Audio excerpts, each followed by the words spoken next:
finalizaremos o nosso estudo desta semana, que foi de extrema importância. Um estudo que nos apresentou princípios para interpretarmos a Bíblia. E o princípio mais importante que nós aprendemos nessa semana é o de que a Bíblia deve ser a sua própria intérprete.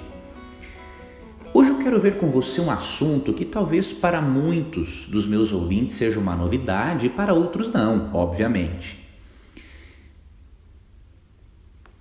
Nós da Igreja Adventista do Sétimo Dia temos a Bíblia como única regra de fé e prática e adotamos o princípio sola Scriptura, ou seja, somente a Escritura pode interpretar a si mesma.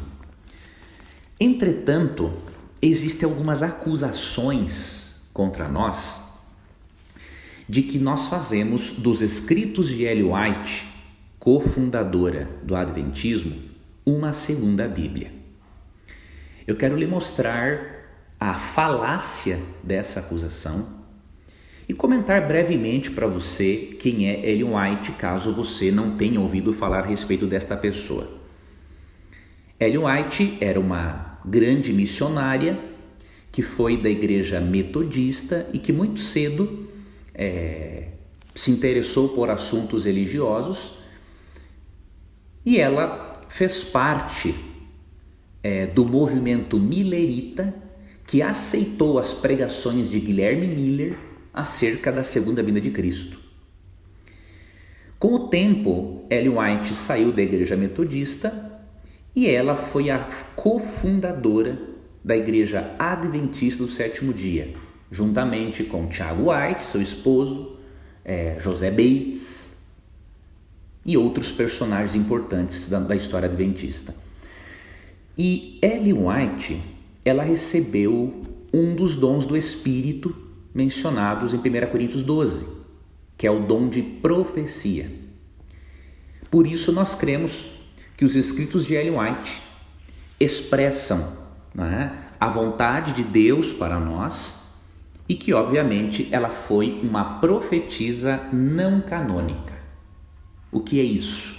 Profeta canônico é profeta que tem livros no cânon ou na lista inspirada de livros bíblicos. Profeta não canônico é aquele que tem escritos, mas que não fazem parte da Bíblia. Por exemplo, em 1 Crônicas 29:29, 2 Crônicas 9:29, você vê nomes como Natã, Gade, Ido, porém nenhum desses profetas tem nomes na Bíblia. Eles são profetas não canônicos, ou seja, não tem escritos na lista dos livros inspirados. Ellen White para nós é desta categoria de profetas não canônicos.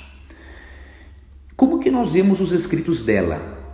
É importante que você tenha, amigo ouvinte, a crença correta, oficial da Igreja Adventista, para que você não seja iludido ou enganado por algumas pessoas que na sua ignorância acabam apresentando uma imagem do Adventismo que não existe. Algumas por ignorância e outras, infelizmente, são mal intencionadas. Isso é bem claro quando eu percebo certos comentários que realmente distorcem ao extremo aquilo que realmente Ellen White ensina sobre o assunto, o que a Igreja Adventista crê. Então, por exemplo, nos próprios escritos de Ellen White nós encontramos que ela adotava o princípio de sola Scriptura e que os escritos dela nunca tiveram um papel de completar ou de substituir a Bíblia. Por exemplo, na introdução do seu livro O Grande Conflito, na página 9, ela diz o seguinte: as Santas Escrituras devem ser aceitas como autorizada e infalível revelação de sua vontade. Elas, veja, ela está falando das Escrituras, não dos livros dela. Elas são a norma do caráter, o revelador das doutrinas, a pedra de toque da experiência religiosa. Então, mesmo ela crendo que ela tinha o dom profético da parte de Deus, ela fazia da Bíblia a sua norma de caráter, o revelador de doutrinas, a pedra de toque da experiência religiosa. E ela diz também que as Escrituras devem ser aceitas como autorizada e infalível revelação da vontade de Deus. Então, Ellen White, de forma alguma, colocava os seus escritos no mesmo nível que a Bíblia. Nós cremos que os escritos dela têm o mesmo grau de inspiração que a Bíblia, mas não a mesma função. O que isso significa? O Espírito Santo, amigo ouvinte, ele não pode inspirar mais uns e menos outros, porque ou o Espírito Santo inspira ou é o diabo que inspira. Então nós cremos, por exemplo, que o profeta canônico, que tem o seu livro na Bíblia como Isaías, ele é inspirado, e o profeta não canônico chamado Gade, Ido ou outro tem a mesma inspiração que Isaías. Entretanto, a função é totalmente diferente, né? Enquanto que a função da Bíblia é servir de regra de fé, de norma para toda pessoa, os escritos de Ellen White se aplicam apenas à Igreja Adventista do Sétimo Dia e estão submetidos à Bíblia. O dom profético de Ellen White não tem a função de acrescentar algo à Bíblia. O dom profético dela tem a função de direcionar a mente das pessoas para a Bíblia. Ela mesma diz que se as pessoas lessem devidamente a Bíblia, os escritos dela nem precisariam existir. Ela escreveu isso no livro Testemunhos para a Igreja, volume 2, página 605, eu vou ler para você. Vocês não estão familiarizados com as Escrituras. Se tivessem feito da Bíblia o objeto de seus estudos, com o propósito de atingir o padrão bíblico e a perfeição cristã, não teriam necessitado dos testemunhos, que são os escritos dela, não é? Porque negligenciaram tomar conhecimento do livro inspirado de Deus, e ele procurou alcançar vocês por meio de testemunhos simples e diretos. Então, Ellen White nunca colocou os escritos dela no mesmo patamar que a Bíblia.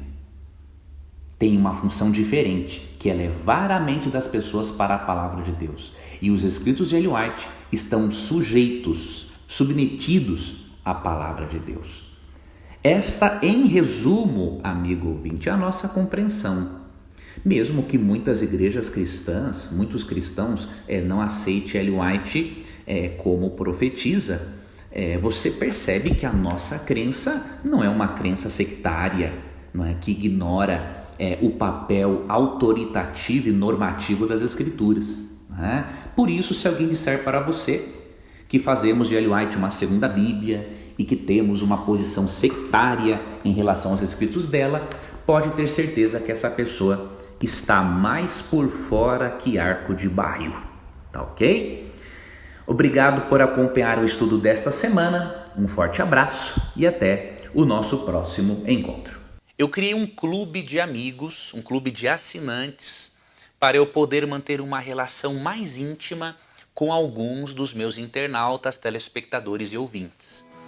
Obviamente, este grupo vai chegar o momento em que eu vou ter de fechá-lo, né? Porque senão eu não vou poder atender a todas as pessoas como eu gostaria. E eu gostaria de convidar você a fazer parte deste clube, né? É um clube de assinatura, um valor muito irrisório, para eu postar muitos materiais de qualidade para você e também para eu continuar aí trabalhando, adquirindo equipamentos bons para poder gravar esse conteúdo de qualidade para você. Se você quiser fazer parte deste grupo, deste clube de amigos, vá também aqui no link na descrição do vídeo, conheça mais a respeito.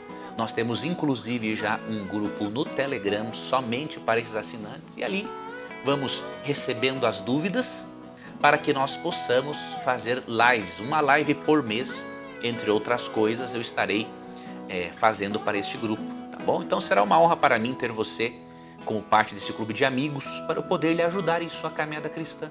Eu tenho muita coisa para repartir com você e que obviamente, mesmo que nós já tenhamos mais de 500 vídeos aqui no YouTube, isso é uma parcelinha, né, de tudo aquilo que nós temos para aprender juntos. Então eu espero você, entre ali no clube, se inscreva, vai ser um prazer para mim ter você como aluno, tá bom? Um abração e estou lhe aguardando.